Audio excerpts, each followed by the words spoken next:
feel like every time I record something from this angle, there's something new in the foreground. Like this mic stand, this is new. A little pop shield, a little barrier as well. I don't know what you call it. The reason I'm saying this is because I don't have an intro for this video essay. I kind of just go into it. So as a Kaden, can I just have up the part 1 thing, please? Thank you. Thank you. It looks good. Looks good.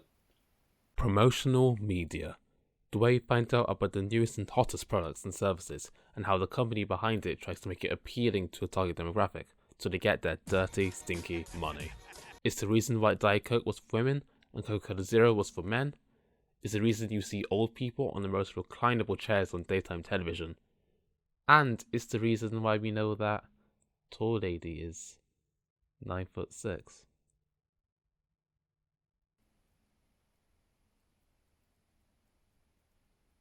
From adverts to sponsors, from celebrity endorsements on social media to full-on events, promotional media is a necessity for literally anything you want to sell.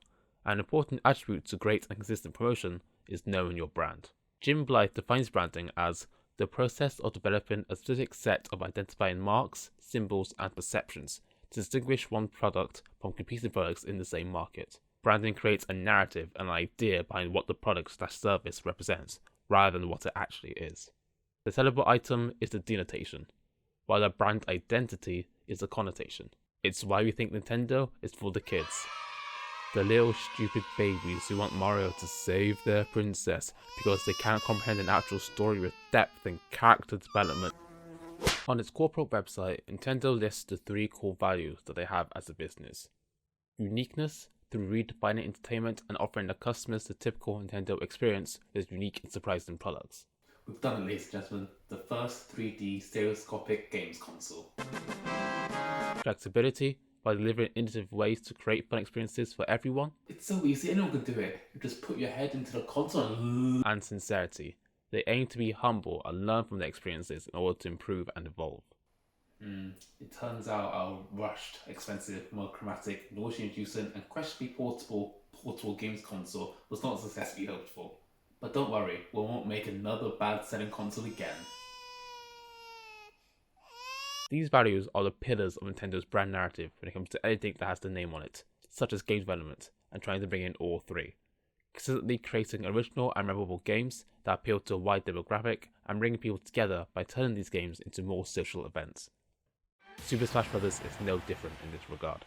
The brands page on the Nintendo UK store lists Smash Bros. Along with quick descriptions of its most recent entries. From buzzwords such as Ultimate Showdown and Clash of the Ages, to more emotive phrases such as favourite Nintendo franchises and guest characters and legendary game worlds. These brand qualities from Nintendo and Smash went into what the promotional campaign would be for Ultimate, and the creation of its own brand within the series. From the very first teaser we got for Ultimate, the fun Splatoon music and visuals, which slowly fade away to reveal a serious, more mature representation of Smash, as well as a monochromatic simplified rendition of the logo, Nintendo was trying something different. As time went on, it was clear that this new market they were trying to appeal to was the competitive scene, and crossing that over with a casual party game audience. And this became way more apparent at E3. Since the pandemic began, we've asked you to reduce your social contact and limit your interactions with friends. So, what did we, the audience, know about the new Smash Bros. Pre-E3 2018? Inklings in it? Breath of the Wild Link might be in it? There's a 2018 release date? That's it. So Nintendo made the promise that this E3 is for Smash Bros. Tons of new information, character reveals, and gameplay. With a quick introduction by the game director telling us what Smash Bros. Is, he goes right into the answer the big main question. Who's getting cut? There's been 4-ish entries into the series, with the 2 most recent cutting out characters to people's disappointment, so people were expecting the same thing. Personally, I just wanted my main guy Shulk to survive the snap, but I wasn't confident that he would. But as I said, all my questions will be answered in the form of a trailer, a classic promotional tool. A trailer's main purpose is to entertain, create expectations, and portray a clear message to potential consumers about the main media product, be that a film, a TV show, or a video game. Isn't that surprising? However, Smash is already a very well-known and famous series targeted towards fans of video gaming. Nintendo doesn't need to advertise what the game is, but rather what this incarnation does new. What is the tone of the game? How does it visually look? And most importantly, where's Mario? Where is he? Where is it?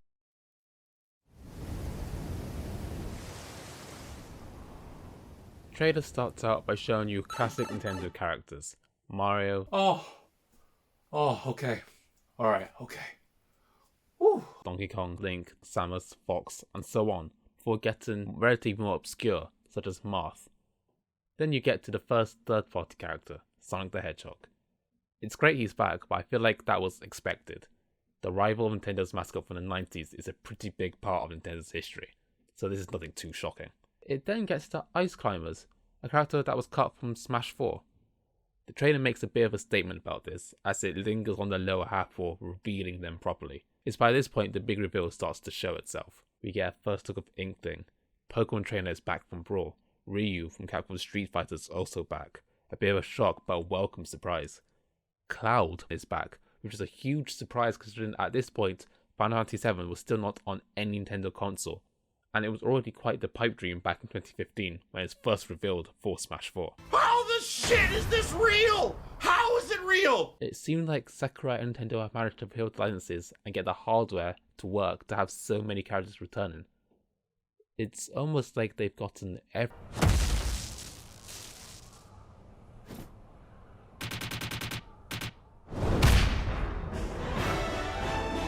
they've managed to get Snake from Metal Gear Solid back, a franchise that, as far as we knew, is completely dead because Konami are just the worst.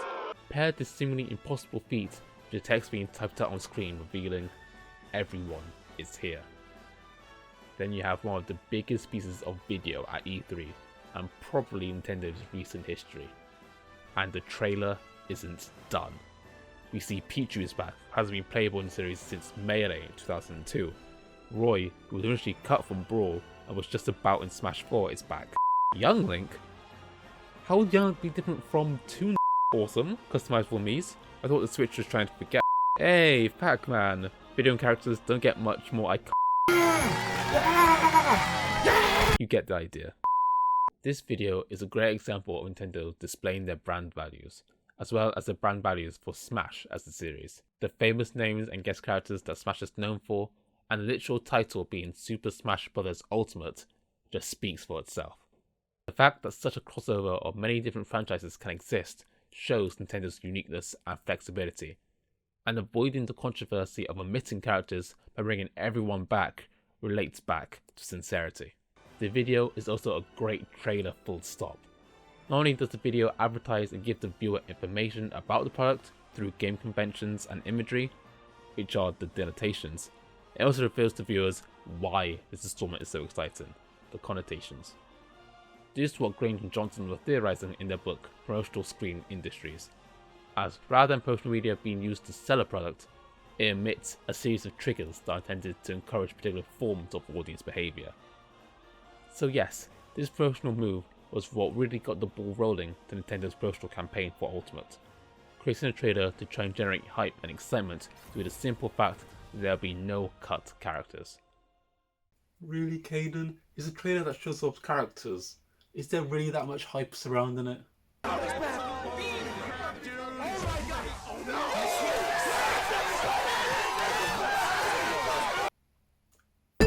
While this trailer was more directed towards a casual audience, even new fans, with a visual overview of the gameplay as well as all the recognisable faces and returning cast, there was also an event at E3 that's for us pro gamers. It's also the reason why this video essay didn't come out of summer 2020 when I initially wanted it to.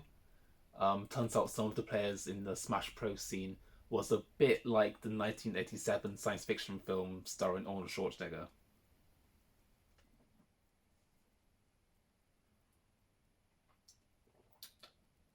Predatory.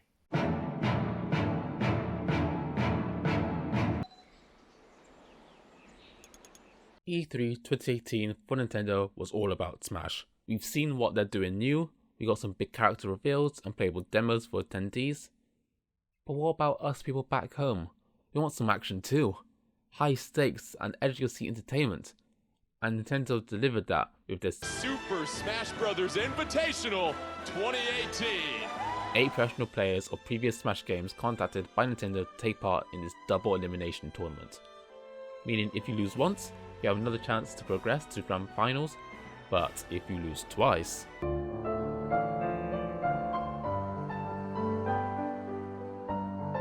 Nintendo did have previous tournaments such as this for forthcoming releases of Smash, most notably in 2014, but the event was a lot different from that. I'm going to play a clip from the first round of both tournaments, and we can see how they compare. And again, everyone has 4 stocks and 5 minutes to operate. So let's see what they can do. But here comes Kamen. We're going to get a stage change really quickly. Little Mac still punching away at the opponents. That dash attack. Oh, and the 1-2 punch! Everyone's looking like a sandbag right now.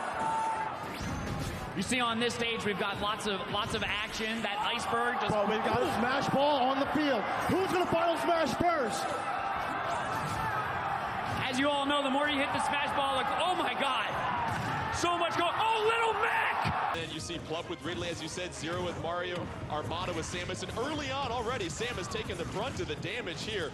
Mario doing a great job staying alive, edge guarding on the side, but here comes Armada and Vicky. That smoke is going to help us determine who launches who off the side of the map as well. Exactly. The color smoke that you are seeing displayed here indicates that the player that launched that character in general is the one that incited the move that sent them that far.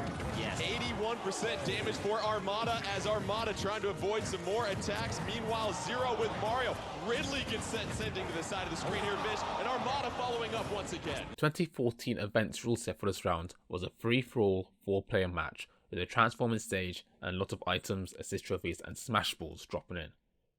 Compared to the first round of 2018, 2v2, stage with hazards off and with only the smash ball on.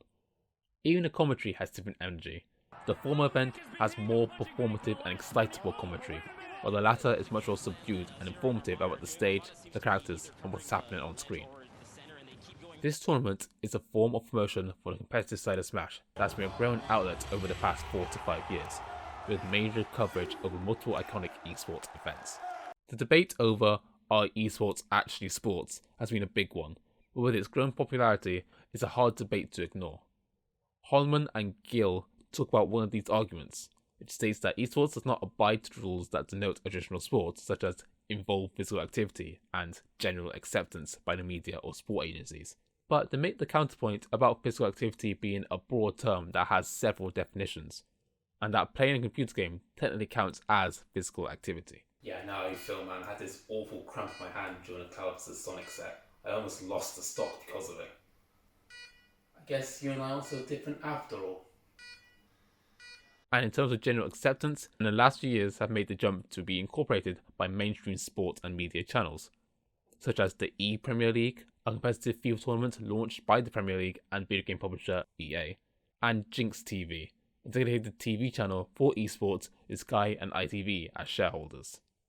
With the increased interest of Smash as a competitive game, it is in Nintendo's best interest to try and promote to and engage with both types of audiences, a concept known as multiplicity, taking the same brand and using its products to appeal to a different market.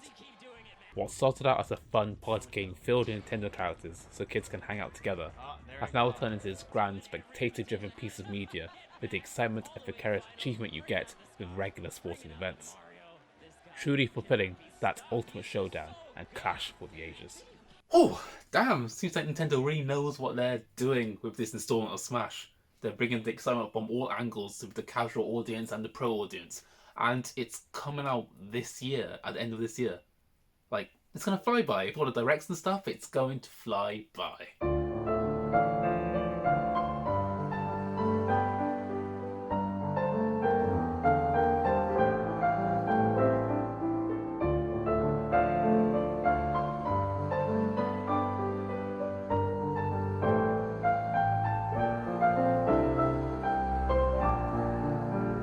Super Smash Brothers. It's in my sweaty little hands. Now, throughout the wait from E3 to its launch, there was a lot of promotional content for casual fans and competitive fans. The most popular being the directs. But now their game is out, The promotional campaign Nintendo was pushing is no longer the only way we can manipulate the brand for our own use. Now, this year, we control Rewind. Now that we have the game in our hands, we can use it for our own devices. And what's the best way that we can combine both the casual side and competitive side of Smash that's been promoted for us for the entire year? By creating our own events.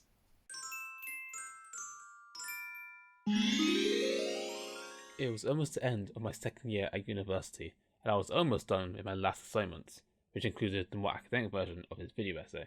The thing I was missing from it was primary ethnographic research.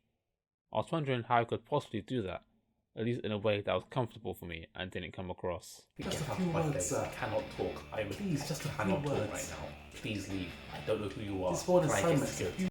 Awkward. And then it happened. I was walking to the bus stop that was on campus to go home, and there it was. A poster advertising a small Smash tournament for uni students, raising money for charity. There'll be people I know and recognise there, and can ask questions I have with no weird looks, because obviously it's for research. I'm not here for fun. Even though I also did participate, for the sake of research. So with the £5 in my pocket for the entrance fee and my Pro Controller, off I went. It was a small tournament. It was a double bracket and only 11 people participated, but there are many more people that arrived at the event. There are multiple setups around the room, including a main projector setup, which meant more matches can happen at once. But also, for non-competitors to spectate different games, and, if the station was free, play friendlies and quick matches. It was the perfect mix of the casual side and competitive side that Nintendo promoted for Smash Ultimate. Back in the mid-2000s, there was a big barrier of entry for video games. If you know nothing about or never played a video game before, then what were your options?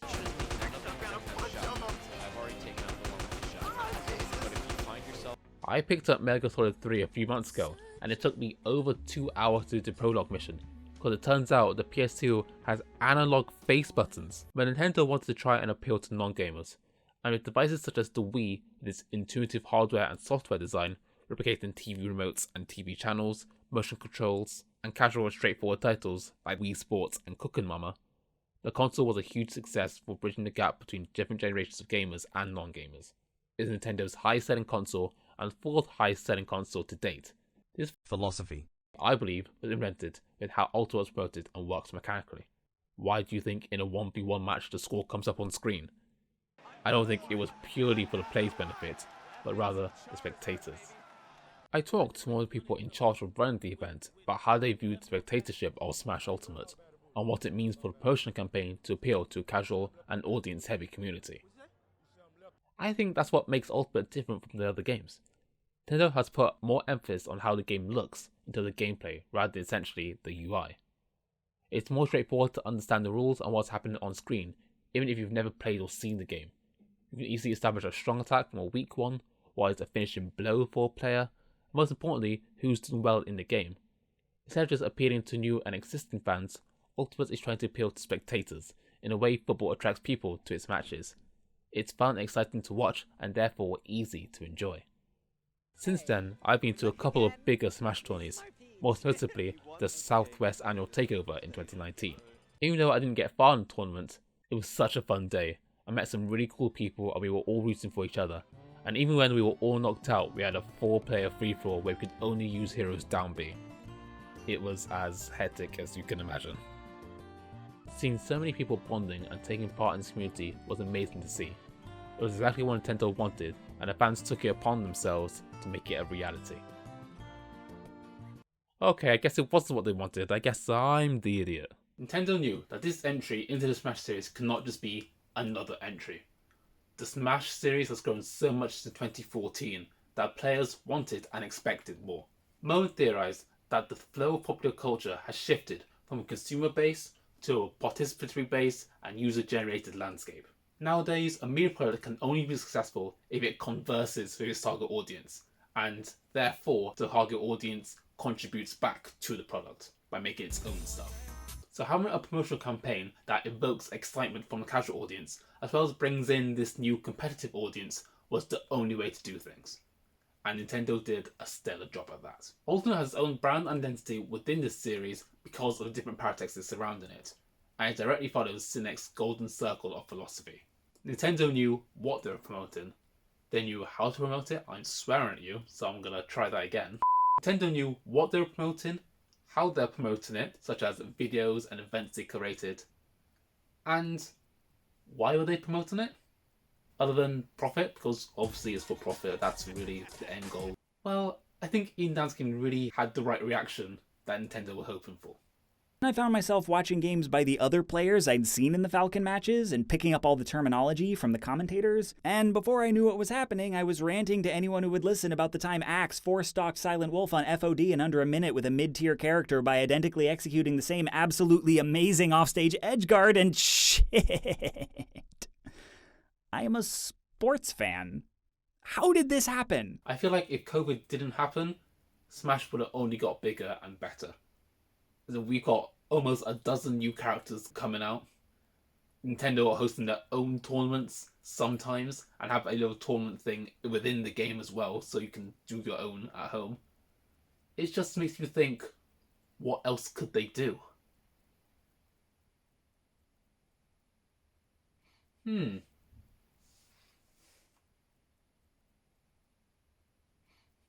done here. We're done. I've finished talking. Leave me alone.